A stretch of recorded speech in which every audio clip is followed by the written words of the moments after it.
the fool is not just dumb. Foolishness is a moral thing. Because wisdom is a Godward thing. So the heart of foolishness is a denial of the Lord.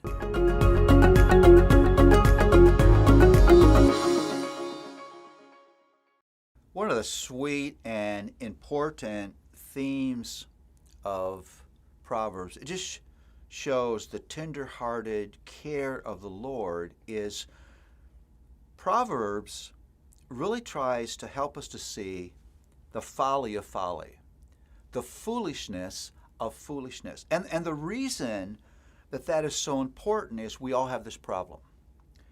Foolishness doesn't always seem foolish to us.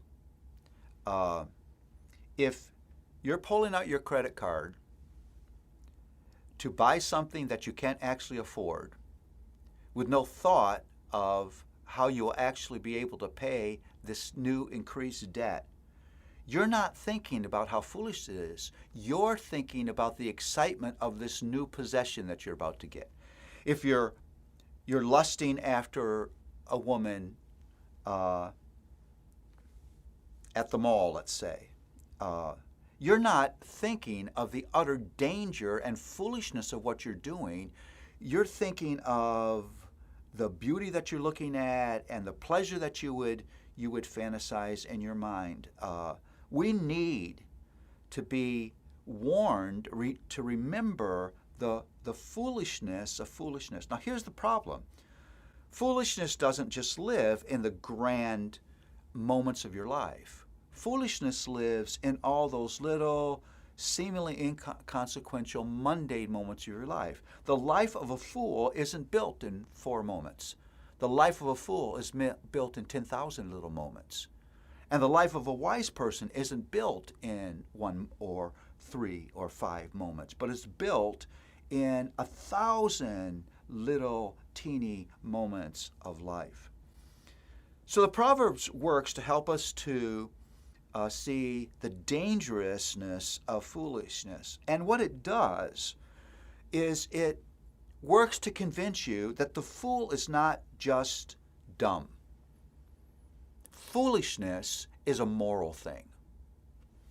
Because wisdom is a Godward thing. So the heart of foolishness is a denial of the Lord, denial of His presence, His authority, and the wisdom of His way. In fact, Proverbs in the 14th chapter basically presents the fool as someone who despises the Lord. There it is. I think of Psalm 14 that says, "The fool has said in his heart, there is no God."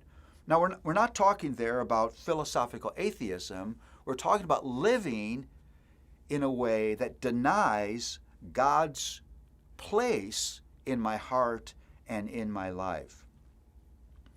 Proverbs 17 is a whole chapter that just unpacks that foolishness is not just a series of stupid choices, but a series of sinful choices. So much so that the fool is so full of himself that he resists rebuke. He resists any thought that he may be a fool. And because of that, the proverb says, your foolishness will lead you to ruin. And it depicts that ruin in a multitude of different ways. So here's what we need to understand. The fool doesn't just need instruction. Let me say that again. The fool doesn't just need instruction. He needs heart and life transformation. We need this instruction because sin reduces all of us to fools. What is the heart of foolishness? It's a denial of God, and at street level, wanting my own way. I'm going to just talk to parents real quickly.